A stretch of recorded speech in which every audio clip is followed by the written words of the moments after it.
연끌 인터뷰 시간입니다. 반창고, 마스크, 두통약 등을 무려 5만 원에 파는 약국에 있어 논란이 일고 있습니다. 하지만 해당 약사는 합법이라며 손님들의 환불 요청을 거절한 것으로 전해지고 있는데요.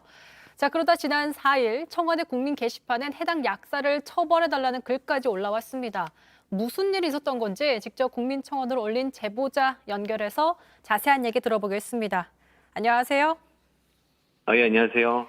네, 자, 우선 사건이 일어난 게 새해 첫날이었습니다. 국민청원은 본인이 올리셨고 실제로는 본인의 처남이 겪으신 일이라면서요. 네, 당시 그렇습니다. 상황을 좀 설명해 주시겠어요? 그 새해 맞아가지고 이제 가족들이랑 이제 식사를 하고 있는 중이었는데 갑자기 이제 처남한테 연락이 와가지고 그, 혹시 아는 그 변호사분들한테 연락해서 이런 상황에 대해서 좀 어떻게 처리를 해야 되는지 물어봐 달라고 연락이 온 거예요. 네. 그래서 일단 그럼 형한테 얘기를 해라. 무슨 일이냐.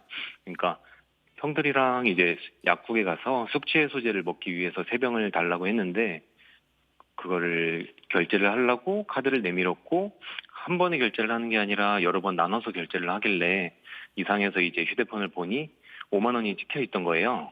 그래가지고 이게 사장님 지금 이거 잘못 찍은 것 같다. 그만하라. 그리고 멈춘 다음에 이제 금액이 5만 원이 이거 지금 잘못 찍은 것 같다. 이렇게 얘기를 하니까 네. 자기는 5만 원 결제한 게 맞다. 이렇게 얘기를 하더라고요. 그래가지고 그러면은 이거 안 먹은 거니까 그럼 환불해달라 얘기를 하니까 갑자기 종이를 한 장 틱 던져주는 거예요. 네. 그래서 종이를 보니까 이제 뭐 법적 조치를 취해서 환불을 진행하겠다 이런 내용이 써 있는 종이더라고요. 이제 오, 그렇게 이제 그런 일을 당해서 저한테 연락이 온 거예요. 그래서 저도 이해가 안 돼가지고 바로 제가 간다고 했죠.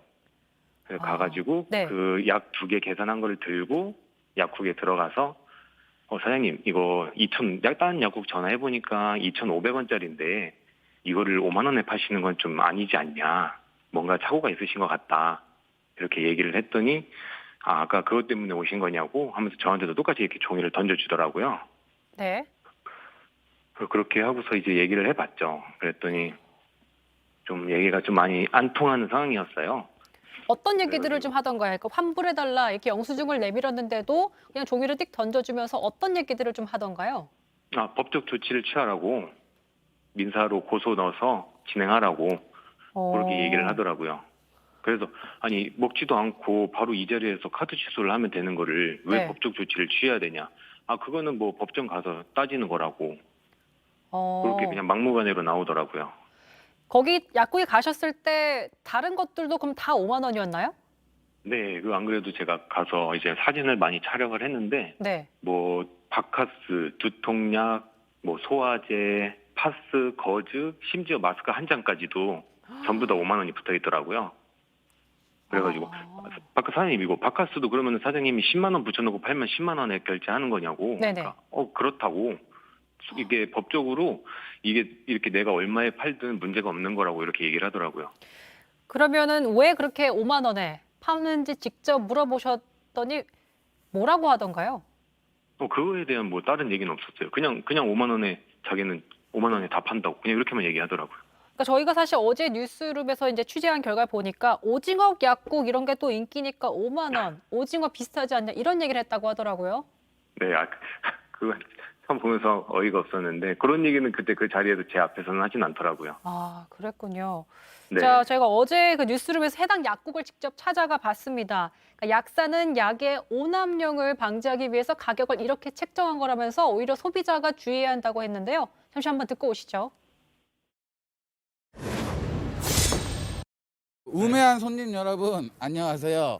필히 약국에 들릴 때는 가격표를 꼭 잘 확인하시고 약사해야 가격을 고지하는지 안 하는지를 필히 꼭 확인하세요. 현행의 약사법은 성선설에 입각하여서 그 처벌 규정과 처벌 조항이 너무 과태료 처분 등에 미미하여서 이런 사태가 벌어져도 현행 약사법으로 처벌할 조항이 사실은 없어요.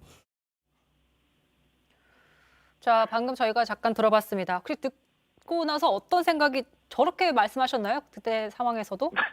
아니요, 저렇게까지는 얘기는 안 했고요. 네.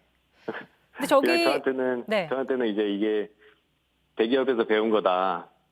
대기업에서 이런 식으로 자기한테 알려줬다 이런 식으로 얘기하더라고요. 아, 저희가 사실 근데 지금 오후에 보도가 하나 나왔는데 정신질환이 있을 수 있다는 의혹 같은 게 제기된 상황인데 말씀 나누실 때 그런 게 좀 느껴지셨나요, 혹시? 되게 좀 그냥 되게 비꼬면서 얘기를 하더라고요. 비웃으면서. 그러면서 저한테도 자기가 이거 가지고 뭐 징역에 갔다 왔을 것 같아요? 안 갔다 왔을 것 같아요? 이러면서 얘기를 하면서 그런 식으로 얘기를 하더라고요. 아, 그럼 앞으로 이거, 이제 네. 말씀하시죠. 이거 가지고 뭐 자기가 처벌이 될 것 같냐고. 아, 그렇게 말씀하셨군요. 앞으로 네. 그렇다면 어떻게 좀 해결되길 바라시나요? 국민청원까지 올리신 입장이시니까요. 뭐 당연히 이런 일이 당연히 두 번 다시 발생하면 안 된다고 생각은 하는 거고 그것 때문에 이게 제가 나서가지고 지금 진행을 하고 있는 거고요. 네. 이게 누구나 저희 가족이 당할 수 있는 일이라고 생각을 합니다. 그리고 당연히 뭐 피곤해서 들어가서 약국에서 바카스 한 병을 마시면서 누가 솔직히 얼마인지 물어보고 하지는 않잖아요. 그리고 마스크가 끊어져서 약국에 들어가서 마스크를 달라고 할 수도 있는 거고. 근데 이제 너무나 터무니없이 그거를 가격을 덤탱이 씌워서 이제 소비자를 기만한다는 게 그리고 이제 이게 뭐 경찰이나 보건당국이나 뭐 약사회나 거기서도 모든 걸 알고 있으면서도 아무런 조치를 취할 수 없다는 게 되게 분통이 터지기 때문에 네. 그래서 이제 국민청원까지 진행을 한 거고 네. 커뮤니티에 이제 많이 도움을 받아가지고 이슈화 시킨 거고요. 그래서 알겠습니다. 두 번 다시 이런 일이 안 생기도록 뭔가 이게 방안이 생겼으면 하는 마음입니다. 네, 근본적인 해결책이 나오길 저도 바라겠습니다. 오늘 인터뷰 고맙습니다. 네.